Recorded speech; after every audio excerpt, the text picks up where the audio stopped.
Morning dears, have a profitable weekend. आज हम नए वीक का स्टार्ट करने जा रहे हैं।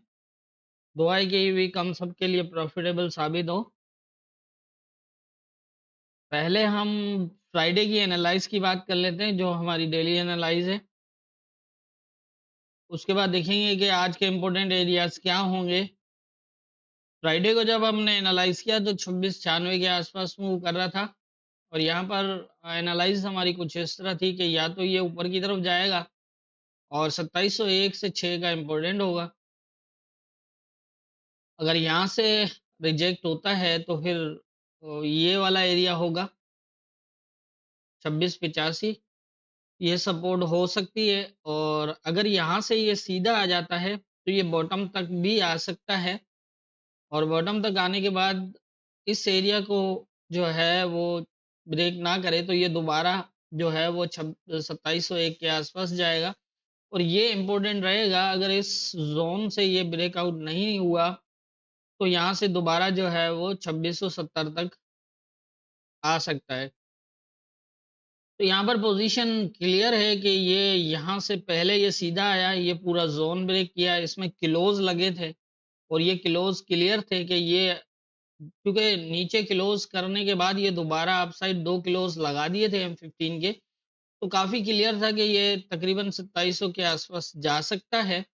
और वहां से जैसा कि ये जोन ब्रेक था तो यहाँ से जो है वो रिजेक्ट होने के बहुत ज्यादा चांसेस थे, और उसी के बेस पे यही है कि ये फर्स्ट टारगेट और फिर ये ब्रेक होता है तो फिर जो है वो 2670 का एरिया था।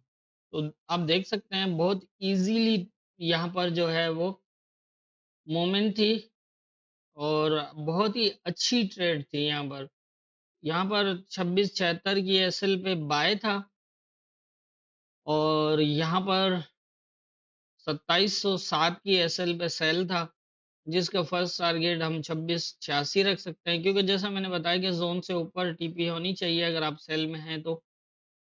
और अगर इस जैसा इसने यहाँ आते ही इसको ब्रेक कर दिया था तो यहाँ पर बहुत ज़्यादा चांसेस थे कि इस एरिया को टेस्ट करेगा। फ्राइडे को तो यहाँ नीचे की तरफ मूव नहीं की, इसी जोन के अंदर जो है वो क्लोज कर 2684 पे क्लोज किया। लेकिन ये है कि ये एरिया देखना था, इसलिए जो है वो आज ओपन होते ही ये नीचे आ गया। तो इसी तरह से जो है वो हमारे लेवल्स काम करते हैं, और इसी तरह से हम लेवल्स को जज करते हैं। ये हमारी फ्राइडे की एनालाइज और मार्केट की मूवमेंट। अब देख लेते हैं आज के इम्पोर्टेंट एरियाज क्या होंगे। आज के इम्पोर्टेंट एरियाज की अगर हम बात करें तो यहाँ पर ये जो पूरा एरिया है ये तकरीबन डिसाइड करेगा कि मार्केट क्या करेगी। फिलहाल यहाँ पर मार्केट को वेट जज करने के लिए थोड़ा वेट करना पड़ेगा कि किस तरफ मूव कर सकता है। क्या यहाँ से मजीद बुलिश या फिर मजीद नीचे जा सकता है, उसके लिए थोड़ा सा वेट करना पड़ेगा। और उसको यहाँ पर जज करने का थोड़ा सा ये तरीका है कि अगर ये 2673 से ऊपर H4 का क्लोज लगा देता है, H4 क्लोज अगर इसके ऊपर कर देता है तो फिर ये यहाँ से सीधा भी जा सकता है ऊपर, और ये भी हो सकता है कि ये H4 का क्लोज देने के बाद नीचे आए, नीचे आने के बाद दोबारा सेम एरिया 2667 से लेकर 60 का एरिया, ये 70 पिप का एक जोन बनता है, इसको टैच करने के बाद दोबारा जो है वो मूव कर सकता है। और अगर ये इस एरिया के नीचे 60 के नीचे अगर H4 का क्लोज करता है तो फिर ये दोबारा यहाँ तक आने के बाद जो है वो इस तरह मूव करेगा। अभी फिलहाल करंट पोजीशन यही है, ये पूरा जो एरिया है यही डिसाइड करेगा कि मार्केट किस तरफ जाएगी, क्या मजीद सेल या फिर बाय। यहाँ पर इसी एरिया से जो है वो डिसाइड होगा। अगर ये इसके नीचे H4 का क्लोज करता है तो यहाँ से टेस्ट करने के बाद ये 40-35, और इसको ब्रेक करता है तो फिर 25 तक आ सकता है।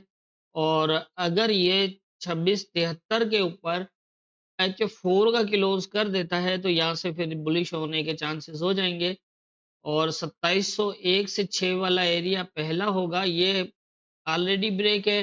अगर इसकी सपोर्ट अच्छी रही ये ब्रेक ना हुआ, अभी फ़िलहाल तो हल्का शैडो ब्रेक है, लेकिन अगर इसी तरह से इसी शैडो ब्रेक के बेस पे अगर ये बुलिश हुआ, तो ये तकरीबन जो है वो इस एरिया को भी ब्रेक कर देगा और छ 27-14 से 19 पहला टारगेट ये होगा और ये ब्रेक अगर करता है तो फिर मज़ीद ऊपर की तरफ जा सकता है। बुलिश के लिए कुछ इस तरह है और बेयरिश के लिए जो है वो मैंने आपको बता दिया कि 2660 के नीचे H4 का क्लोज़ हो तो फिर चांसेस हो जाएँगे कि 2640 से 32 और 35 को भी अगर ब्रेक करता है तो फिर 25 तक जा सकता है। फिलहाल सेम बस इसके अंदर यही है, इस एरिया से अगर जब तक ये बाहर नहीं निकलता, या तो 2673 से ऊपर H4 क्लोज़ करे या फिर 60 के नीचे H4 क्लोज़ करे, तो उसके बाद ये डिसाइड हो जाएगा कि ये या तो नीचे जाएगा या ऊपर जाएगा, सिंपल है। इसमें ज़्यादा वो नहीं है। हमें सिर्फ वेट करना है कि ये हमें किस तरफ की पोज़ीशन देता है, नीचे देता है या फिर ऊपर की तरफ देता है। तो उसी हिसाब से हमें वेट करना पड़ेगा। तो मेरे ख़्याल से जितनी मेरी समझ है उसके हिसाब से मुझे यही लग रहा है इसके अंदर। ज़्यादा नहीं है, बस ये है कि थोड़ा-सा वेट करना है। यकीनन कहीं न कहीं तो निकलना पड़ेगा। अब अगर नीचे निकलता है या ऊपर निकलता है, मैंने आपको H4 के क्लोज़ को देखना है। उससे छोटे टाइम फ्रेम के क्लोज़ पे मार्केट जो है वो इस एरिया पे डिपेंड नहीं करती। यहाँ पर H4 के क्लोज़ से ही डिसाइड होगा कि मार्केट किस तरफ जाती है। अब यहाँ पर ये है कि देखें, अगर सेल भी करना है ना तो ये यहाँ से नीचे आके अगर H4 का क्लोज़ भी कर देता है तो ये दोबारा ऊपर जाएगा। अब यहाँ से मैं एक अपनी बता रहा हूँ कि मुझे अंदाज़ा लग रहा है कि मैं यहाँ से सेल करता हूँ। लेकिन अगर मार्केट इसको इस ज़ोन को टेस्ट करके बुलिश हो जाए या फिर बॉटम को जो है वो टेस्ट करके बुलिश हो जाए, क्योंकि फिलहाल कंफर्म नहीं है कि ये किस तरफ मूव करेगा। तो उससे बेहतर है कि दोबारा भी अगर इसके नीचे H4 का क्लोज़ किया तो सेल होने के लिए फिर भी ये सेम एरिया ही तकरीबन ये यहाँ पर 70 के आस-पास आएगा और वहाँ से फिर जो है वो सेल होगा। तो यही है कि बजाय अभी इस टाइम रिस्क लेने के, हमें वेट करना चाहिए कन्फर्मेशन का। अगर बाय के लिए भी देखते हैं तो भी सेम है, हो सकता है कि ये ज़ोन ब्रेक भी कर दे क्योंकि मार्केट यहाँ से ऑलरेडी ब्रेक भी है। तो इस तरह से जो है वो वेट करना ही ज़्यादा बेहतर है। तो यहाँ पर भी अगर H4 का क्लोज़ करता है तो फिर ये दोबारा 2673 या फिर ये तकरीबन सपोर्ट को ही टेस्ट करेगा। 2667 को टेस्ट करेगा और उसके बाद ही बुलिश होगा। लेकिन हाँ, ये ज़रूर है क्योंकि यहाँ पर ये पोज़ीशन जो बनी हुई है इस रेज़िस्टेंस एरिया को, इस एरिया को 73 वाले को जब इसने M15 में एक नीचे ब्रेक क्लोज़ किया था, तो फिर यहाँ पर 2 बुलिश क्लोज़ भी लगाए थे। तो इस बेस पे ये सीधा भी जा सकता है। लेकिन ये है कि अगर H4 का क्लोज़ इसके ऊपर लग जाता है, तो फिर आप अंदाज़ा लगा लीजिएगा थोड़ा-सा, अगर यहाँ से ये सेल होता है और इसको ब्रेक कर देता है 2673 को, तो फिर ये यहाँ से बुलिश होगा और अगर 2673 को टेस्ट करके यहाँ पर कोई बुलिश का साइन देता है, तो फिर यहाँ से ऊपर भी जा सकता है। तो इस तरह की पोज़ीशन होगी। इस तरह ही आप इसको जज करिएगा। कोई ज़्यादा इसमें मुश्किल नज़र नहीं आ रही। आसान सा तकरीबन सेटअप पड़ा है, लेकिन हाँ, ये है कि वेट करना पड़ेगा। जिस तरफ जाना होगा वहाँ कन्फर्मेशन देगा। तो मेरे ख़्याल से मेरी समझ के मुताबिक मुझे यही लग रहा है, बाकी होना क्या है ये तो ऊपर वाला बेहतर जानता है, दुआओं में याद रखिएगा।